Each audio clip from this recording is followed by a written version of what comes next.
Hi, I'm Hassan and welcome to another episode. Today I'm going to share with you how I write my goals and how they can help you achieve bigger goals as well. And I'll share with you my diary.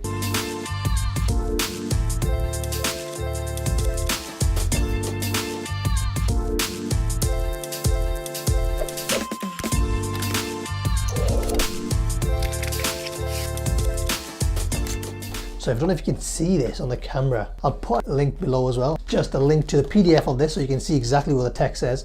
But I'll explain to you how I use my diary. It's quite large. I write my goals twice a day, as soon as I wake up and just before I go to sleep. And the reason for that is that your mind is most receptive to changes and anything really. In those times, as soon as you're waking up and as soon as you're about to go to sleep. And what I do is I write my goals in present tense. So if one of my goals is to increase my turnover to over £2 million for the year, I will write down my turnover for my business is £2 million. So in present tense, I'm writing something which comes across to the mind as something I've already achieved. And because the mind is more receptive in those times when I'm writing in the present tense and it's physically going down on a piece of paper, you will subconsciously steer your thoughts to that direction as if it's reality. And so your mind will then behave differently, perceiving things to be different and the situation to be different. So for example, if you were a business owner who does have a turnover of £2 million, your thinking and your behavior will be different. You will value your time a lot more. The actions you'll take will be a little bit more different. Your goals will be a little more clearer, so you'll avoid certain things because they don't align with your goals. And if you were on your way to there, so let's say if you're in a turnover of £100,000 at this stage, your goals will be slightly different. You'll be thinking and behaving differently, possibly in a scarcity kind of style. But yeah, so that's the reason why I write my goals in present tense. And one of the things I can advise you to do is write your goals with a massive target at the end of it. So for example, if I was to write my annual turnover for £2 million, I would actually make that massive. So I would probably want my turnover to be £50 million for the year. The only reason is because once you've achieved that goal, you have to start the whole process again. But if I write 50 million from the initial start, my speed of trying to get to that target will be a bit different, and my strategy will be different, and my mindset will be different. And one of the sayings that I've been told is shoot for the moon, and if you miss, you'll hit one of the stars. If I have a high target, which is 50 million, even if I get close to that by half, which is 25 million, it's still bigger than my mere 2 million, which is possible and it's achievable. So if I were anywhere near the 50 million, that's a lot more bigger than my 2 million. So I have really, really big goals from the beginning. And what I do in my diary, I have every part of my day per hour written down.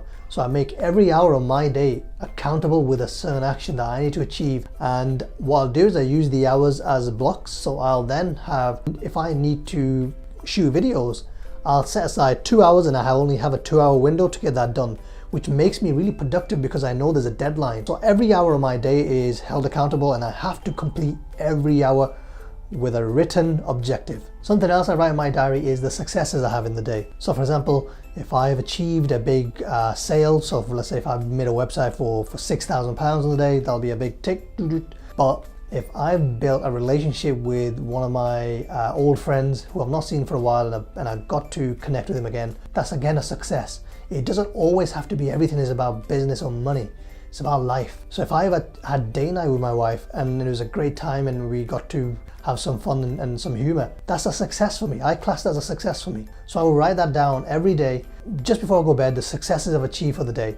Even if it's giving some motivation or steering one of my team members onto the right track and just making them feel positive, that's a success for me. So write your successes down every day as well, just to let you know that you are building momentum and you are achieving small steps towards your big goal. So I write that down every day as well. I also start my diary with a daily positive affirmation quote. So that could be any positive quote from anywhere online, but I will write it down in my diary. The difference between writing and just reading it quickly on somebody's Twitter timeline is when you're writing it down, you actually think of what you're writing and what the quote actually means, the deeper meaning behind that. And when you start your day with that, you reflect and you kind of think about what this quote meant to you, and your day is different because of that. Just feeling grateful for certain things is a good approach as well. And some of my friends do write, every morning they write a list of all the things that they're grateful for. And again, it just puts you in a different vibe and a different mindset to start your day, and you don't take anything for granted. And when you don't take anything for granted, you're more positive, you're more happy, and when you make decisions when you're more positive and happy, they're the best decisions you'll ever make. Now, I know as dental practice owners, you're limited with the amount of time that you get to set aside for your business goals or your personal goals, because pretty much from 9 till 5 you are dedicated to your patient diary. But on the days when you're not in surgery, or once 5 o'clock hits, you still have a little window before you turn off really. So that even that could be 6 to 7. Achieve something that is not working in the business. So work on the business, those 2-hour little blocks that you get. And again, on the weekends or any days that you have off for admin work, make those accountable. Use the diary for that. And again, the goal setting, that can be used for anybody. It doesn't matter if you've got a full day blocked, your goals are still your goals. I hope you found my diary processes useful, and I hope it can help you achieve your goals in life. If there's any questions or any comments about my diary or the way I set my goals, do comment below and I'll personally reply back to every single comment. So I hope to hear from you soon, and I'll see you guys next time.